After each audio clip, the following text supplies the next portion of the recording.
ఈ TVS just 110 బండి start కావడం లేదని చెప్పి మన దగ్గర తీసుకొచ్చారు ఫ్రెండ్ కస్టమర్. నేను ఓపెన్ చేసి చూస్తే చూడండి లోపల వైర్లన్నీ ఎట్లా కొరికేసి ఉండవు ఎలకలన్నీ. ప్రాబ్లం అనేది ఇదే అనమాట, మనకు పక్కగా అర్థమైపోయింది. ఇంకా వైర్లు చేంజ్ చేద్దాము, లోపల వరకు కట్ అయిపోయినాయి కదా తీద్దామంటే చూడండి కంపెనీ కూడా ఎట్లా ఇచ్చినాడో. అసలు సాకెట్ తీద్దామంటే కూడా రావడం లేదు, పోయి దాని ట్యాంక్ తగులుదాన్ని జస్ట్ కొంచెం యూతలకి పెట్టిండి కంపెనీ వాడు. మనకి ఇంత పని ఉండదు అనమాట. మొత్తానికి ఫ్యూల్ పంప్ బోల్డాలని లూజ్ చేసుకుని ఈ సాకెట్ అయితే బయటికి తీసిన ఫ్రెండ్స్.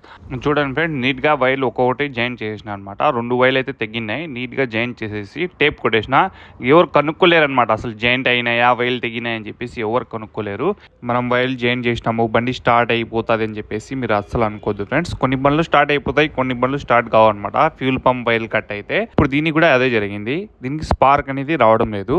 BS3 BS4 బండ్లలో స్పార్క్ రాకపోతే మనకు ఇగ్నిషన్ కాయిల్ కానీ, మ్యాగ్నెట్ కాయిల్ కానీ, RR యూనిట్ కానీ, CD యూనిట్ కానీ ఏదైనా ప్రాబ్లం ఉంటుంది అని చెప్పేసి దానికి చూడొచ్చు వైరింగ్ ప్రాబ్లం ఉందని చెప్పేసి.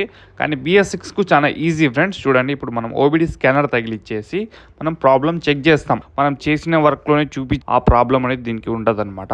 ఇప్పుడు మనం స్కానర్ అని తగిలిచ్చి చూస్తే అదే చూపిస్తుంది. దీంట్లో ఫ్యూల్ పంప్ వైర్లు కట్ అయి ఉంటాయి, ఆ సర్క్యూట్ ఏమన్నా ప్రాబ్లం ఉంటుంది, లేదంటే ఫ్యూల్ పంప్ కాలిపోయి ఉంటుంది, అది చెక్ చేసుకోమని చెప్తుంది. మనమైతే అర్థమైపోయింది కదా, మనమైతే వైర్లు దిగినాయి జాయిన్ చేసినాం, ఫ్యూల్ పంప్ వర్క్ అవుతుంది, మనకు అడిగి అర్థమైపోయింది ఫ్యూల్ పంప్ వరకు ప్రాబ్లం లేదు. సో మనం ఏం చేయాలి, దీంట్లో క్లియర్ కోడ్ అనేది కొట్టేయాలి, అనేది ఈరేజ్ అయిపోతుంది. దాని తర్వాత ఇప్పుడు చూడండి, మనం అప్పుడు కొట్టేసిన తర్వాత స్పార్క్ అనేది మళ్ళీ ఒకసారి చెక్ చేయాలి. ఇప్పుడు స్పార్క్ అనేది వచ్చేసింది, ఇంకా అడిగి మనకు ప్రాబ్లం సాల్వ్ అయిపోయిందంటే బండి కూడా స్టార్ట్ అయిపోయింది ఫ్రెండ్స్ మొత్తానికి. ఎందుకంటే దీనికి ఫ్యూల్ పంప్ వైర్ కట్ అయినాయి కాబట్టి. ఇప్పుడు ఈ టీవీఎస్ బండ్లో అట్లా జరుగుతుంది, హోండా బండ్లలో అట్లా జరగదు. ఫ్యూల్ పంప్ వైర్ కట్ అయినాయి అంటే మనం జాయిన్ చేస్తేనే స్పార్క్ రావడం స్టార్ట్ అయిపోతుంది, బండి స్టార్ట్ అయిపోతుంది. మనం OBD స్కానర్ తగిలియాలా ఇవన్నీ ఉండవు అనమాట. దీనికి ఏమవుతుంది అంటే ఇది ఎర్రర్ కోడ్ పడిపోతుంది అనమాట హిస్టరీలో. దానివల్ల ఈ బండి ఇప్పుడు స్టార్ట్ కాలేదు. ఇప్పుడు మనం OBD స్కానర్ పెట్టేసి దీన్ని స్కాన్ చేస్తే ఇదే ప్రాబ్లం మనకు చూపించింది అనమాట.